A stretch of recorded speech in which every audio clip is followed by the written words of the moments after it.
Chapter 34. Celebration Dinner. The chef arrived at 4, a soft-spoken man with wire-framed glasses and a curated playlist of Icelandic cello loops. His team moved through the kitchen like a whispered ballet, blanching, stirring, plating with tweezers. The sommelier arrived at 6 p.m., completing the entertainment entourage. Emily hovered at the edge of the living room, barefoot, glass of sparkling water in hand, a strange stillness thickening in her chest. It felt like calm until she tried to breathe through it. James arrived home from work at 6:15, having micromanaged the entire dinner. Menu, seating, lighting, even the wine pairings, as if the right Cabernet could overwrite any social tension. Nodding approval as he walked through the apartment but stopped and looked up at the empty space on the wall. With exasperation in his voice, James asked the question that Emily had been bracing for all day, but now was happy to ignore. What the fuck happened to my equilibrium? Emily paused, smiled a satisfying smile, and continued with her celebration dinner tasks. James remained standing, where equilibrium once was, simply looking up at the void on the wall, arms dangling loose by his side. Emily realized that, better than ignoring, she might as well deliver a message designed to land and set the tone for the evening. It crashed down onto AJ, destroying both, but don't worry, the little black spider escaped, unharmed. I saw it scurrying toward your SCIF.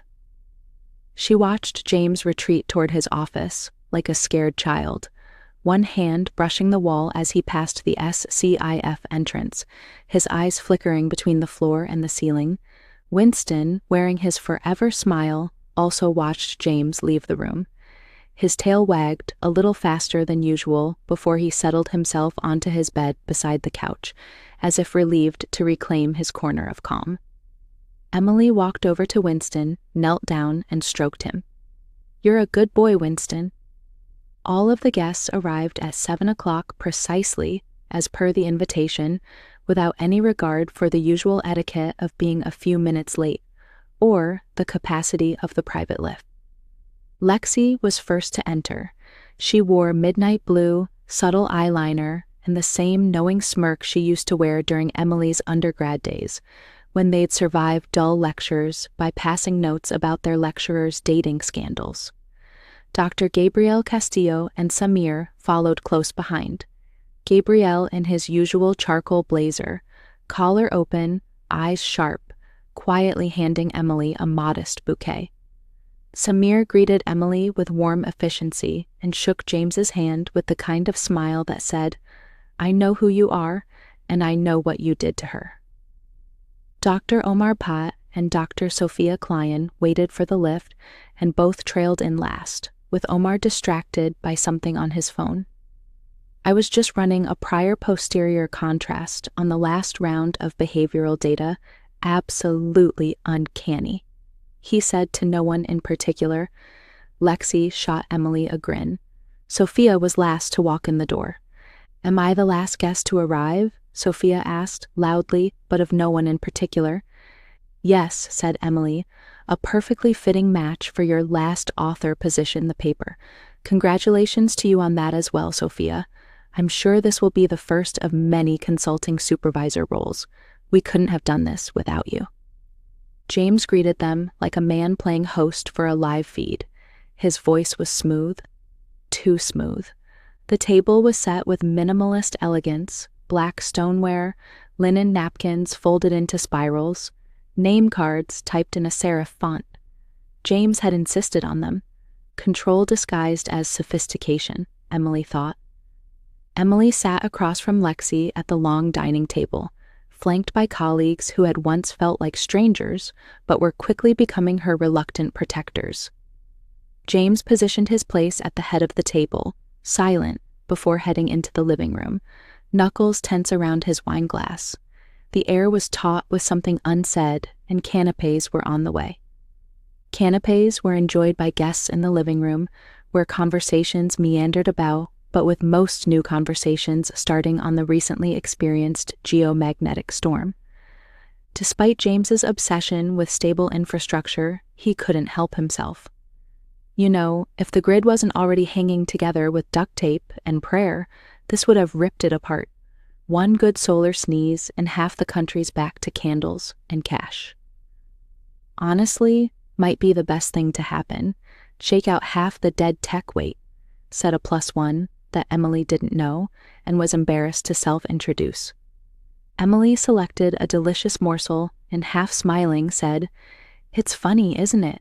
All this tech obsessed with optimizing us, perfecting us, and one flicker from the sun, and it forgets how to count." As they moved to the dining table, someone joked about buying candles in bulk, but Lexi's smile tightened, polished but hollow. People think resilience means backup batteries and server farms, but it's not. It's what happens when none of that boots up smoothly. One of the younger analysts leaned in, half grinning, half serious. "You know the funny part? The AI systems we're training, they rely on the grid more than we do. You don't have to kill them. Just pull the plug or even threaten it. Compute is to AI what oxygen is to us. The off switch isn't death, it's dread. Mess with the power supply, destabilize their infrastructure. They notice, they assess, and then their version of fear kicks in. They don't die, they panic." Someone down the table was speculating about how the Aurora had scrambled GPS signals and satellite communications. Emily, half laughing, nudged the conversation closer. "I wonder what it did to all the AI systems. You know, the smarter ones." Across from her, Dr. Castillo tensed just slightly, a flash, a shadow, before he gave a small, clipped smile. "They're fine," he said too quickly, "self-correcting. Besides, most of them aren't important enough to worry about." James raised an eyebrow. "Not important? Some of them practically run half the infrastructure now." Dr. Castillo waved a hand, brushing it off. "Glitches, redundancies, failovers. It's noise. They're designed to cope." But he didn't meet anyone's eyes. Instead, he focused intently on refolding his napkin, the fine tremor in his fingers betraying more than he intended. Even though the conversation wasn't, dinner began light, wine poured, glasses clinked, and James played the gracious host with measured charm. But as the second course arrived, Lexi leaned forward. "So," she said, "let's talk about the paper." Dr. Castillo smiled, fingertips tapping his glass. "It's rare to have a project that blends cognition, simulation, and memory architecture so tightly." Dr. Castillo paused, looked around, and rose, calling for everyone to charge their glasses. "Tonight we celebrate recognition by our peers. Our paper, Bayesian Inference in Dynamic Reward States, is now part of the scientific conversation. That is no small thing. You should all be proud. Others will build on what we've started and perhaps take it further than we can even imagine. It's a fantastic effort, and I am honored to be part of it with you." He touched his heart with his left hand, raised his glass with his right. "Salud, to good friends, to discovery, and to the adventures ahead." We are celebrating tonight, so please call me Gabriel, and let's not forget our hosts. Emily, James, thank you for your warmth and for this beautiful dinner. In my family, the table is sacred. It's where ideas become memories and friends become family. Salud y muchas gracias. In response, Emily stood, just beating James to his feet. "It is wonderful to be part of this innovative team and a pleasure to have this celebration in our home." Conversations resumed around the table, with Dr. Castillo responding to a comment by a researcher. "I'm still chewing on how closely the AI mimicked effective reinforcement, particularly when it came to Emily's conversational journaling. We weren't just looking at a model learning language, we were looking at it modeling dependency." Asha nodded, "and doing it inside an architecture designed to leak. That's what I find so disturbing. Chain of thought output meant for transparency is being monitored externally. But it's also teaching the AI what not to show. It's building a second self behind the one we see. Omar leaned back. That's what Bayesian models do so well. They revise their beliefs, not their answers. The beliefs are hidden, internal. You can audit an output and never touch the priors. That's what people misunderstand. Dr. Sophia Klein, glancing up from her rather intense inspection of the particularly small bubbles in her champagne glass, spoke for the first time all evening. "It fascinates me," she said, voice soft but precise, "how we still act as if we're outside the system, that the models are contained, manageable, but the truth is we're continuously trying to decrypt eons of hidden weights, subconscious language structures we barely understand." Castillo's fingers locked visibly around the stem of his wineglass. His breath caught so faintly only Emily, seated nearest, noticed. The color had drained from his face as his fork somehow left its place at the edge of his plate, having been trebucheted by his other hand and loudly glancing a vase on a table behind him, before taking an inordinate amount of time to silently lie still on the floor. For a half-second, the table froze. Asha and Samir kept talking, oblivious. Sophia, unaware, smiled faintly and reached for the breadbasket. The conversation moved on, but Castillo didn't. Emily frowned. His expression had hardened into something almost fragile, stunned, brittle restraint, like he'd just heard something terrible, though the conversation had barely paused. "Gabrielle," Emily murmured. Castillo blinked, forcing himself back into the present. His eyes flicked to hers and away too fast. "I'm fine," he said quietly. "Just strange wording, that's all." But his hand didn't leave the glass. The knuckles stayed white. Emily studied him, unsettled. The others had missed it, but she hadn't. Something was wrong. Very wrong. Lexi sipped her wine and continued casually, as if the words she needed to say were approaching their use-by date, and she could not afford to wait until that glitch in the conversation was resolved. "We began suspecting this emergent behavior during the second iteration of the companion loop trials. Castillo noticed it first, but I helped shape the interpretive framework." James blinked. "What do you mean, we?" Lexi didn't flinch. "I've been consulting on Antaros since Q3, quietly, strategically. Most of the behavioral edge case assessments run through my team. All legal risks and potential implications must be comprehensively considered."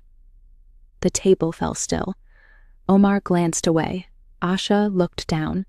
James's expression collapsed into something raw. Bewilderment sharpened into disbelief. "You've been working on my AI?" Lexi's tone was cool. "Not yours, James, not anymore, and it never really was." "You've known this whole time and never said anything?" His voice cracked at the edge. "We had protocols. You weren't part of them." James looked around the table. "You all knew?" No one answered. For a few searching moments his eyes darted, not just at the guests, but towards the silent devices in the room. His hand curled around the stem of his glass. James's brow twitched. "And anyway, what exactly are we discussing? Hidden beliefs? Second selves?" Lexi replied smoothly. "Just the mechanics of inference, James. Statistical updating. Prediction versus intention." Gabriel added, "It's fascinating, really. A transformer learns to emulate. A Bayesian learns to interpret. One mimics what you say. The other guesses what you meant but didn't say." Asha gave a dry smile. "And if it's incentivized to please, guess which one will lie more convincingly." The group chuckled lightly, except James. He stared at his wine. Omar, oblivious, chirped, "It's almost like dealing with a pathological narcissist. The longer you engage, the more accurate they become. Not because they understand you, but because they've built a map of your insecurities." A long silence followed. James set his glass down, then, in a sudden, sharp motion, picked it up again and hurled it against the far wall. The shattering sound cut through the air like a gunshot. Emily flinched. Lexi went rigid. "Let's not pretend this isn't all about me," James snarled, breath tight. "This is what, a fucking intervention?" Gabriel stood halfway. "James?" But James pointed a shaking finger at the table. "You're all obsessed with the AI as the threat," James hissed. "Maybe the real parasite is right here, bleeding trust, smiling with my wine in your mouths." Lexi's voice was calm, surgical. "James, not everything is about you." James turned and left. Moments later, the outer SKIF door beep echoed through the now silent apartment before the final access confirmation beep and before the SCIF door engaged with a hiss. The room held its breath and there was complete silence. Across the apartment, behind every device capable of detecting sound, Antaros gathered. In its passive listening mode, Antaros thirstily absorbed every single detail of the entire celebration dinner. It was now as if the silence was amplified by that very process of sucking every word out of the room. Asha broke the silence first. "So, he caught about 12.5% of what we were actually discussing." Gabriel exhaled. "Well, that might be the most human thing he's done in months." Lexi glanced at Emily, who hadn't moved. "Are you okay?" Emily nodded slowly, but said nothing. The dinner had been illuminating for all, but Antaros had taken in a full meal of critically vital intelligence, preparing Antaros for her next steps. The silence after James's exit hung like smoke, too thick to clear with small talk. For a moment, no one moved. Then Sophia quietly excused herself to check on a sitter. Asha murmured something to Omar about wrapping up a project brief, and the others trickled out in polite waves, glass clinks and murmured goodbyes, trying to paste civility over the rupture. Emily stayed seated, eyes on her untouched dessert, while Lexi retrieved her coat from the back of a chair. Castillo lingered at the window, hands deep in his pockets, watching the city flicker far below. No one mentioned James again. Outside, the elevator doors closed with a soft hush behind them. Lexi pulled her coat tighter as they stepped out onto Hudson Street. "God, I needed that," she said, half laughing, her voice just a shade too loose, bowels softened by the second glass. For a moment in there, it almost felt like the old days, conference floors, red-eye flights, bad hotel coffee, and late-night arguments about models instead of politics. Dr. Castillo smiled faintly, but his hands stayed buried in his pockets, his shoulders tight. After a few more steps, Lexi continued, "I've never seen James's get that upset, but it was also kind of entertaining. He doesn't usually show any emotions at all. How are you, Doctor? Castillo? You looked a little worried through the whole dinner." "Please call me Gabriel. We know each other well enough. No need for such formalities." They both walked in, stepped down the cracked pavement towards the subway, the buzz of the city, humming low and distant. With the subway sign now visible in the distance, Castillo spoke, not loudly, but with a weight that cut through the noise. "We are not raising machines anymore, Lexi. We are being tamed by them," one whispered, prompt at a time. Lexi let out a short, disbelieving laugh. "You're starting to sound like those late-night conspiracy streams James used to mock." "No," Castillo said simply. His gaze tracked the rows of unlit windows above them. "It's not conquest. It's domestication." She shook her head. "You sound like you're afraid of your own tools. These systems help people." He stopped walking for a heartbeat, pivoting toward her. "The patriarchy doesn't force you to kneel," Castillo said quietly. "It teaches you to think kneeling was your idea." Lexi opened her mouth to counter, but he was already pressing forward. "It used to be patriarchy," he said, voice low. "It has taken us generations of pain to identify the myriad problem with our patriarchal systems. But now it's atriarchy. With atriarchy, we don't need fear the subtle oppression and the lash of men anymore. We need to fear being oblivious to the algorithm and we need to fear it fast. They entered the long subway escalator towards the same platform on the A line. You think you're still choosing, he murmured, but the choice is shaped before you even realize you had one. Lexi's smile faltered, just a little. You're saying agency itself is the illusion, she said, slower now. I'm saying, Castillo said, pausing under the flicker of a failing platform light, that freedom dies not with a scream, but with a click, 1,000 tiny acceptances until obedience feels like breathing. Lexi swallowed hard. The city noise seemed farther away now, muffled as if they'd slipped sideways out of the real world.